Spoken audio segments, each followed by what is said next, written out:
ਚੰਡੀਗੜ੍ਹ ਦੇ sector 11 chemist shop ਤੇ firing ਮਾਮਲੇ ਦੇ ਵਿੱਚ ਲਗਾਤਾਰ ਖੁਲਾਸੇ ਸਾਹਮਣੇ ਆ ਰਹੇ। ਨਿਊਜ਼ 18 ਦੇ ਕੋਲ ਇੱਕ ਐਕਸਕਲੂਸਿਵ ਸੀਸੀਟੀਵੀ ਇੱਕ ਹੋਰ ਸਾਹਮਣੇ ਆਈ ਹੈ, ਜਿਹਦੇ ਵਿੱਚ ਵਾਰਦਾਤ ਤੋਂ ਇੱਕ ਦਿਨ ਪਹਿਲਾਂ ਤਿੰਨੋਂ ਬਦਮਾਸ਼ਾਂ ਨੇ ਸੰਨੀ ਮਹਿਰਾ, ਆਰੀਅਨ ਸ਼ਰਮਾ ਤੇ ਅਮਿਤ ਜਿਹੜੇ ਸ਼ੂਟਰ ਇੱਥੇ ਪਹੁੰਚੇ ਸੀਗੇ, ਉਹਨਾਂ ਨੇ ਵਾਰਦਾਤ ਤੋਂ ਇੱਕ ਦਿਨ ਪਹਿਲਾਂ ਚੰਡੀਗੜ੍ਹ ਦੇ ਸੈਕਟਰ 23 ਤੋਂ ਹਜ਼ਾਰਾਂ ਦੀ ਸ਼ਾਪਿੰਗ ਕੀਤੀ ਸੀ। 11,000 ਦੇ ਜੁੱਤੇ ਖਰੀਦੇ ਸੀ, 20,000 ਦੇ ਕੱਪੜੇ ਖਰੀਦੇ ਸੀ, ਯਾਨੀ ਕਿ 30 ਤੋਂ 35,000 ਦੀ ਜਿਹੜੀ ਸ਼ਾਪਿੰਗ ਹੈ ਉਹ ਕੀਤੀ ਗਈ ਸੀ, ਜਿਨ੍ਹਾਂ ਦੀ ਸੀਸੀਟੀਵੀ ਫੁਟੇਜ ਵੀ ਦੁਕਾਨਾਂ ਦੀ ਸਾਹਮਣੇ ਆਈ ਹੈ ਕਿ ਕਿਸ ਤਰ੍ਹਾਂ ਦੁਪਹਿਰ ਦੇ ਸਮੇਂ, ਯਾਨੀ ਕਿ ਇਹ ਪੂਰੀ ਇੱਕ ਪਲੈਨਿੰਗ ਦੇ ਤਹਿਤ ਵਾਰਦਾਤ ਹੋਈ ਹੈ। ਇੱਕ ਦਿਨ ਪਹਿਲਾਂ ਕਜੇੜੀ ਹੋਟਲ ਦੇ ਵਿੱਚ ਆਏ, ਉਸ ਤੋਂ ਬਾਅਦ ਸਿੱਧਾ ਉਹ ਸੈਕਟਰ 23 ਪਹੁੰਚੇ, ਉੱਥੋਂ ਉਹਨਾਂ ਨੇ ਸ਼ਾਪਿੰਗ ਕੀਤੀ ਔਰ ਉਸ ਤੋਂ ਬਾਅਦ ਉਹ ਵਾਪਸ ਆਏ। ਹਾਲਾਂਕਿ ਇਹ ਵੀ ਗੱਲ ਸਾਹਮਣੇ ਆ ਰਹੀ ਹੈ ਕਿ ਉਹਨਾਂ ਨੂੰ 1 ਲੱਖ ਰੁਪਏ ਵੀ ਪਹੁੰਚਾਏ ਗਏ ਸੀਗੇ ਔਰ ਇੱਕ ਬਾਈਕ ਜੋ ਕਿ ਬੱਦੀ ਤੋਂ ਚੋਰੀ ਹੋਈ ਸੀ ਔਰ ਫੇਕ ਨੰਬਰ ਉਸ ਨੂੰ ਲਾਇਆ ਗਿਆ ਸੀਗਾ ਔਰ ਉਹਨਾਂ ਨੂੰ ਇੱਕ ਹਿਦਾਇਤ ਦਿੱਤੀ ਗਈ ਸੀ ਕਿ ਇੱਕ ਥਾਂ ਤੇ ਬਾਈਕ ਖੜੀ ਹੈ, ਇਹ ਨੰਬਰ ਹੈ ਔਰ ਉਸ ਬਾਈਕ ਤੇ 1 ਲੱਖ ਰੁਪਏ ਹੈ। ਸੈਕਟਰ 23 ਦੀ ਮਾਰਕੀਟ ਦੇ ਵਿੱਚ ਉਹ ਘੁੰਮਦੇ ਨਜ਼ਰ ਆਏ ਤਿੰਨੋਂ ਔਰ ਉਹਨਾਂ ਨੇ ਉੱਥੇ ਜੁੱਤੇ, ਕੱਪੜੇ, ਹੋਰ ਵੀ ਸ਼ਾਪਿੰਗ ਕੀਤੀ ਹੈ। 30 ਤੋਂ 35,000 ਦੀ ਸ਼ਾਪਿੰਗ ਜਿਹੜੀ ਆ ਉਹ ਕਰਕੇ ਔਰ ਸੈਕਟਰ 23 ਦੇ ਮਾਰਕੀਟ ਦੇ ਵਿੱਚ ਕਾਫੀ ਸਮਾਂ ਘੁੰਮ ਕੇ ਵਾਪਸ ਉਹ ਕਜੇੜੀ ਹੋਟਲ ਗਈ ਸੀ ਔਰ ਉਸ ਤੋਂ ਦੂਜੇ ਦਿਨ ਬਾਅਦ ਯਾਨੀ ਕਿ ਸ਼ਨੀਵਾਰ ਨੂੰ ਦੁਪਹਿਰ ਨੂੰ ਕਰੀਬ 12:30 ਹੋਟਲ ਤੋਂ ਚੈੱਕਆਊਟ ਕਰਨ ਤੋਂ ਬਾਅਦ ਉਹ ਸਿੱਧਾ ਸੈਕਟਰ 11 ਪਹੁੰਚੇ ਸੀ ਔਰ 11 ਦੇ ਵਿੱਚ ਕਰੀਬ ਅੱਧਾ ਘੰਟਾ ਉੱਥੇ ਰੁਕੇ ਔਰ ਉਸ ਤੋਂ ਬਾਅਦ ਵਾਰਦਾਤ ਨੂੰ ਅੰਜਾਮ ਦੇਣ ਤੋਂ ਬਾਅਦ ਇੱਥੋਂ ਫਰਾਰ ਹੋ ਗਿਆ। ਹਾਲਾਂਕਿ ਇਹ ਵੀ ਜਾਂਚ 'ਚ ਖੁਲਾਸਾ ਹੋਇਆ ਹੈ ਕਿ ਉਹਨਾਂ ਨੂੰ ਹੁਲੀਆ ਦੱਸਿਆ ਗਿਆ ਸੀਗਾ, ਯਾਨੀ ਉਹਨਾਂ ਨੂੰ ਹੁਲੀਆ ਦੱਸਿਆ ਗਿਆ ਸੀਗਾ ਕਿ ਇੱਕ ਛੋਟੀ ਜੀ ਹਾਈਟ ਦਾ ਚਸ਼ਮਾ ਪਾ ਕੇ ਇੱਕ ਏਜਡ ਉੱਥੇ ਕਾਊਂਟਰ ਤੇ ਬੈਠਾ ਹੋਏਗਾ, ਉਹ ਟਾਰਗੇਟ ਹੈ ਔਰ ਜਾਨਕੀ ਦਾਸ ਕੁਝ ਮਿਲਦਾ ਝੁਲਦਾ ਸੀਗਾ ਜਿਹੜਾ ਵੀ ਔਰ ਉਸੇ ਨੂੰ ਨਿਸ਼ਾਨਾ ਬਣਾਇਆ। ਹਾਲਾਂਕਿ ਉਹ ਨਿਸ਼ਾਨੇ ਤੇ ਨਹੀਂ ਸੀਗਾ, ਲੇਕਿਨ ਹੁਲੀਆ ਜਿਹੜਾ ਹੈਗਾ ਸੇਮ ਹੋਣ ਕਰਕੇ ਜਿਹੜੇ ਸੋਰਸਿਸ ਸਾਨੂੰ ਜਾਣਕਾਰੀ ਦੇ ਰਹੇ ਹਨ ਉਹ ਟਾਰਗੇਟ ਤੇ ਆ ਗਿਆ ਤੇ ਉਹਨਾਂ ਨੂੰ ਤਾਬੜਤੋੜ ਫਾਇਰਿੰਗ ਕਰਨ ਤੋਂ ਬਾਅਦ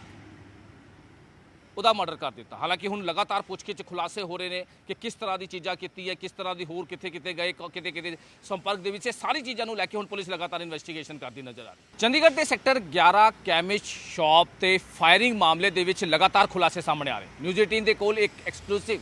ਸੀਸੀਟੀਵੀ ਇੱਕ ਹੋਰ ਸਾਹਮਣੇ ਆਈ ਹੈ, ਜਿਹਦੇ ਵਿੱਚ ਵਾਰਦਾਤ ਤੋਂ ਇੱਕ ਦਿਨ ਪਹਿਲਾਂ ਤਿੰਨੋਂ ਬਦਮਾਸ਼ਾਂ ਨੇ ਸੰਨੀ ਮਹਿਰਾ, ਆਰੀਅਨ ਸ਼ਰਮਾ ਤੇ ਅਮਿਤ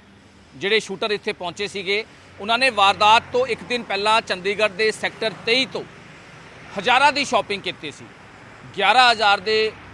ਜੁੱਤੇ ਖਰੀਦੇ ਸੀ, 20,000 ਦੇ ਕੱਪੜੇ ਖਰੀਦੇ ਸੀ, ਯਾਨੀ ਕਿ 30 ਤੋਂ 35,000 ਦੀ ਜਿਹੜੀ ਸ਼ਾਪਿੰਗ ਹੈ ਉਹ ਕੀਤੀ ਗਈ ਸੀ, ਜਿਨ੍ਹਾਂ ਦੀ ਸੀਸੀਟੀਵੀ ਫੁਟੇਜ ਵੀ ਦੁਕਾਨਾਂ ਦੀ ਸਾਹਮਣੇ ਆਈ ਹੈ ਕਿ ਕਿਸ ਤਰ੍ਹਾਂ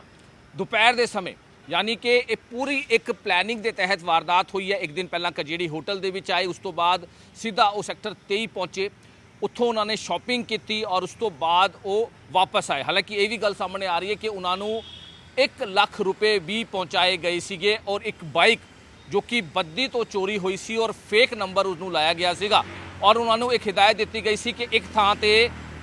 ਬਾਈਕ ਖੜੀ ਹੈ, ਇਹ ਨੰਬਰ ਹੈ ਔਰ ਉਸ ਬਾਈਕ ਤੇ 1 ਲੱਖ ਰੁਪਏ ਹੈ। ਸੈਕਟਰ 23 ਦੀ ਮਾਰਕੀਟ ਦੇ ਵਿੱਚ ਉਹ ਘੁੰਮਦੇ ਨਜ਼ਰ ਆਏ ਤਿੰਨੋਂ ਔਰ ਉਹਨਾਂ ਨੇ ਉੱਥੇ ਜੁੱਤੇ, ਕੱਪੜੇ, ਹੋਰ ਵੀ ਸ਼ਾਪਿੰਗ ਕੀਤੀ ਹੈ। 30 ਤੋਂ 35,000 ਦੀ ਸ਼ਾਪਿੰਗ ਜਿਹੜੀ ਆ ਉਹ ਕਰਕੇ ਔਰ ਸੈਕਟਰ 23 ਦੇ ਮਾਰਕੀਟ ਦੇ ਵਿੱਚ ਕਾਫੀ ਸਮਾਂ ਘੁੰਮ ਕੇ ਵਾਪਸ ਉਹ ਕਜੇੜੀ ਹੋਟਲ ਗਈ ਸੀ ਔਰ ਉਸ ਤੋਂ ਦੂਜੇ ਦਿਨ ਬਾਅਦ ਯਾਨੀ ਕਿ ਸ਼ਨੀਵਾਰ ਨੂੰ ਦੁਪਹਿਰ ਨੂੰ ਕਰੀਬ 12:30 ਹੋਟਲ ਤੋਂ ਚੈੱਕਆਊਟ ਕਰਨ ਤੋਂ ਬਾਅਦ ਉਹ ਸਿੱਧਾ ਸੈਕਟਰ 11 ਪਹੁੰਚੇ ਸੀ ਔਰ 11 ਦੇ ਵਿੱਚ ਕਰੀਬ ਅੱਧਾ ਘੰਟਾ ਉੱਥੇ ਰੁਕੇ ਔਰ ਉਸ ਤੋਂ ਬਾਅਦ ਵਾਰਦਾਤ ਨੂੰ ਅੰਜਾਮ ਦੇਣ ਤੋਂ ਬਾਅਦ ਇੱਥੋਂ ਫਰਾਰ ਹੋ ਗਿਆ। ਹਾਲਾਂਕਿ ਇਹ ਵੀ ਜਾਂਚ 'ਚ ਖੁਲਾਸਾ ਹੋਇਆ ਹੈ ਕਿ ਉਹਨਾਂ ਨੂੰ ਹੁਲੀਆ ਦੱਸਿਆ ਗਿਆ ਸੀਗਾ, ਯਾਨੀ ਉਹਨਾਂ ਨੂੰ ਹੁਲੀਆ ਦੱਸਿਆ ਗਿਆ ਸੀਗਾ ਕਿ ਇੱਕ ਛੋਟੀ ਜੀ ਹਾਈਟ ਦਾ ਚਸ਼ਮਾ ਪਾ ਕੇ ਇੱਕ ਏਜਡ ਉੱਥੇ ਕਾਊਂਟਰ ਤੇ ਬੈਠਾ ਹੋਏਗਾ, ਉਹ ਟਾਰਗੇਟ ਹੈ ਔਰ ਜਾਨਕੀ ਦਾਸ ਕੁਝ ਮਿਲਦਾ ਝੁਲਦਾ ਸੀਗਾ ਜਿਹੜਾ ਵੀ ਔਰ ਉਸੇ ਨੂੰ ਨਿਸ਼ਾਨਾ ਬਣਾਇਆ। ਹਾਲਾਂਕਿ ਉਹ ਨਿਸ਼ਾਨੇ ਤੇ ਨਹੀਂ ਸੀਗਾ, ਲੇਕਿਨ ਹੁਲੀਆ ਜਿਹੜਾ ਹੈਗਾ ਸੇਮ ਹੋਣ ਕਰਕੇ ਜਿਹੜੇ ਸੋਰਸਿਸ ਸਾਨੂੰ ਜਾਣਕਾਰੀ ਦੇ ਰਹੇ ਹਨ ਉਹ ਟਾਰਗੇਟ ਤੇ ਆ ਗਿਆ ਤੇ ਉਹਨਾਂ ਨੂੰ ਤਾਬੜਤੋੜ ਫਾਇਰਿੰਗ ਕਰਨ ਤੋਂ ਬਾਅਦ ਉਹਦਾ ਮਰਡਰ ਕਰ ਦਿੱਤਾ। ਹਾਲਾਂਕਿ ਹੁਣ ਲਗਾਤਾਰ ਪੁੱਛਗਿੱਛ 'ਚ ਖੁਲਾਸੇ ਹੋ ਰਹੇ ਨੇ ਕਿ ਕਿਸ ਤਰ੍ਹਾਂ ਦੀ ਚੀਜ਼ਾਂ ਕੀਤੀ ਹੈ, ਕਿਸ ਤਰ੍ਹਾਂ ਦੀ ਹੋਰ ਕਿੱਥੇ ਗਏ, ਕਿਤੇ ਸੰਪਰਕ ਦੇ ਵਿੱਚ, ਇਹ ਸਾਰੀ ਚੀਜ਼ਾਂ ਨੂੰ ਲੈ ਕੇ ਹੁਣ ਪੁਲਿਸ ਲਗਾਤਾਰ ਇਨਵੈਸਟੀਗੇਸ਼ਨ ਕਰਦੀ ਨਜ਼ਰ ਆ ਰਹੀ।